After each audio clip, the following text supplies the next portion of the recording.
Space debris is a collection of objects floating in Earth's orbit that no longer serve a useful purpose. These objects can be as large as old satellites or as small as flakes of paint. In simple terms, space debris is the trash left behind from human space activity. It drifts at very high speeds, circling our planet, often unseen and ignored. Most people never see space debris with their own eyes. It is invisible from the ground, but it is very real and dangerous. Even the smallest piece can damage or destroy a satellite if they collide. Space debris is sometimes called space junk because it clutters the area around Earth. The problem of space debris has grown as more people and countries launch objects into orbit. Every new satellite or rocket adds to the risk. Understanding what space debris is helps us see why it matters to everyone on Earth.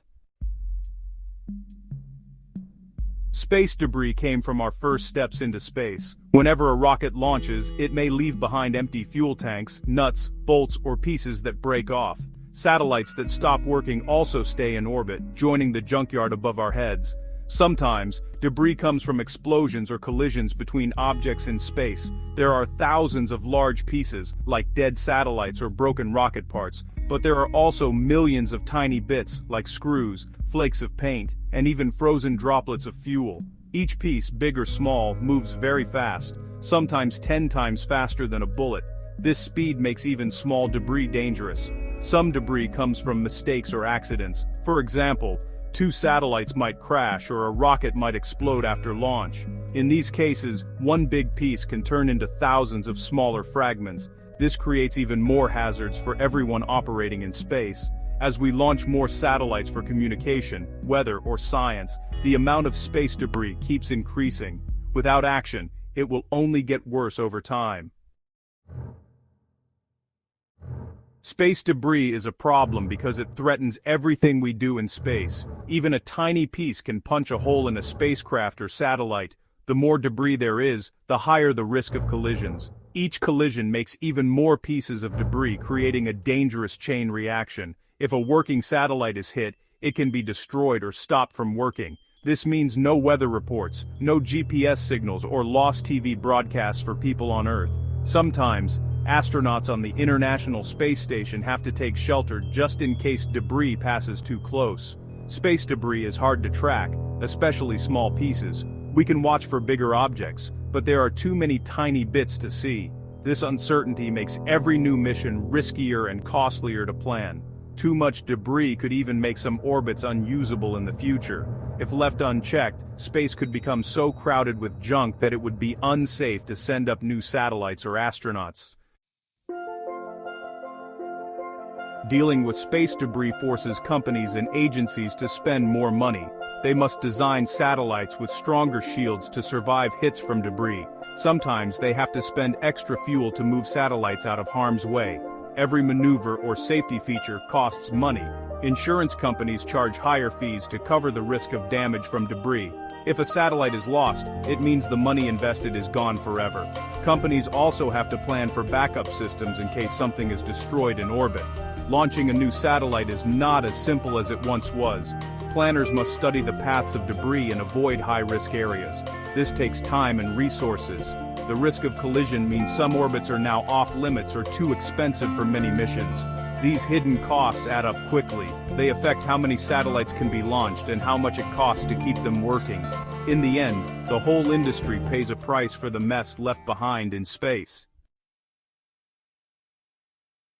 One well-known example happened back in 2009. An active U.S. communication satellite collided with a dead Russian satellite.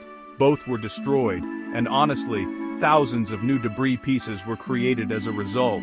The cost of replacing these satellites ran into the millions of dollars. Another example is the International Space Station, or ISS, which must regularly move to avoid debris. Each move uses fuel and time, and, it puts the safety of astronauts at risk. In 2021, a piece of old rocket debris forced the ISS to make a sudden maneuver, costing thousands in fuel and hours of work. Satellite companies must buy expensive insurance policies. In some cases, insurance costs have risen by 20% or more because of the higher risk from debris. This extra spending is passed on to customers and businesses relying on satellite services. Even small costs add up.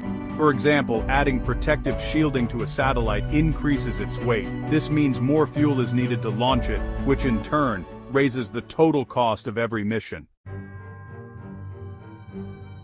All of these extra costs act like a hidden tax on the space industry.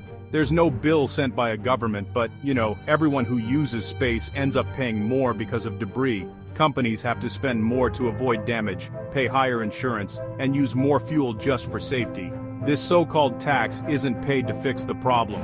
Instead, it's money lost to extra planning, safety features, and sometimes, lost satellites. The more debris there is, the higher the costs will be for everyone. Even small companies just hoping to launch a single satellite must pay this tax. The invisible tax really slows down progress. It makes it harder for new businesses to enter the space market, while old companies have to spend more just to keep their satellites safe. This tax affects the price of satellite services, making them more expensive for everyone. The real burden of this tax is shared by the whole space industry. No one is immune, and honestly, the longer we wait, the bigger the tax becomes. The cost of space debris isn't just paid by big space companies. Governments also spend millions tracking debris and making sure their satellites are safe. Agencies like NASA or the European Space Agency have to monitor debris 24 hours a day, every day of the year. Private companies pass on their extra costs to customers. For example, higher insurance premiums and launch prices mean higher costs for internet, television, and GPS services. Everyday people, even if they never go to space, end up paying more for these services. Startups and new companies have a tougher time. The invisible tax makes it really hard for them to compete with established companies. Some may give up or go out of business because they just can't afford the risk or the insurance bills. In the end, everyone who relies on space technology shares the cost. This includes farmers using weather data, pilots using GPS, and families watching satellite TV. We all pay, even if we never see the debris above us. Many groups are trying to solve the space debris problem. Some ideas include using giant nets, robotic arms, or even lasers to catch or move debris out of orbit. Other plans suggest designing satellites that can remove themselves from space after their mission ends. Some countries have rules requiring new satellites to move to a safe orbit or burn up in the atmosphere when they stop working. These rules definitely help, but they don't remove the debris already circling Earth. Cleaning up space is hard and, honestly, really expensive. Catching even one piece of debris can cost millions of dollars. There's also the risk of creating more debris if something goes wrong during cleanup. The technology is new, and it'll take time before large-scale cleanups can actually happen.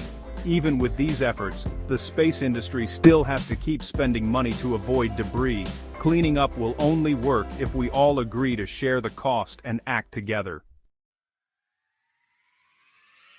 Solving the space debris problem really matters for everyone.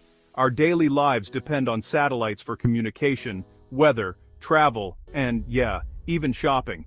If space becomes too dangerous, we could lose many of these services. The cost of doing nothing will just keep rising. The invisible tax will grow, making it harder for new ideas and businesses to reach space. If we wait too long, some orbits might become too risky to use at all. Taking action now will protect the future of space for everyone. It'll make space safer and reduce costs for companies, governments, and everyday people. We all benefit from a cleaner, safer space environment. Protecting space isn't just for astronauts or scientists. It's for everyone who relies on technology, now and in the future. We all have a stake in keeping space clean.